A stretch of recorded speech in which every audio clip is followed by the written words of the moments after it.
Bonjour à tous et à toutes. Ce matin nous apprenons les risques que courent certaines populations africaines dans la consommation d'eau non potable. Restez scotchés sur votre meilleure chaîne l'actualité en temps réel, et surtout n'hésitez pas à vous abonner massivement. Le présent atelier de capitalisation et de plaidoyer sur la mise en œuvre du plan de gestion de la sécurité sanitaire de l'eau qui nous réunit ce matin, contribuera à appuyer les efforts continus de notre pays en faveur de la sécurité sanitaire de l'eau de boisson et de la santé des populations, précise Amadou Ali Diko, conseiller technique au ministère de la Santé et du Développement social, avant d'assurer que l'approvisionnement en eau potable continue d'être une priorité pour les interventions dans la santé.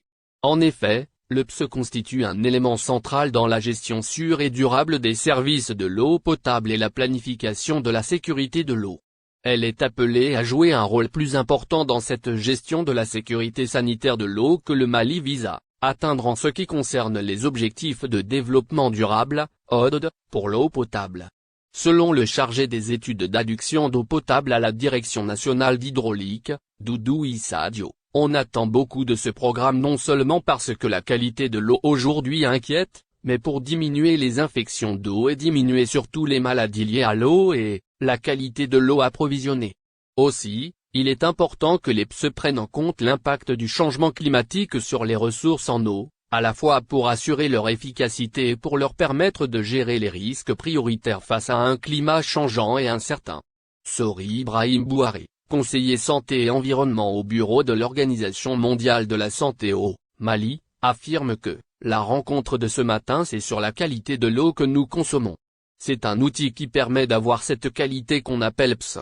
C'est cet outil qui nous permet d'une part de fournir de l'eau potable à la population, d'autre part, avoir une eau de qualité. Elle permet non seulement d'évaluer les risques et les dangers mais aussi de maîtriser ces risques pour que la population ait une eau de qualité et éviter les maladies qui sont liées à l'eau.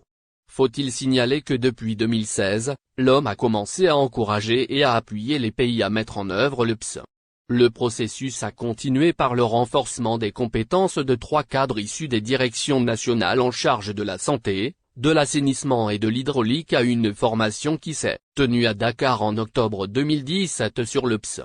En outre, cet atelier de capitalisation est plaidoyer à point nommé pour la mise en œuvre systématique d'actions qui empêchent la contamination.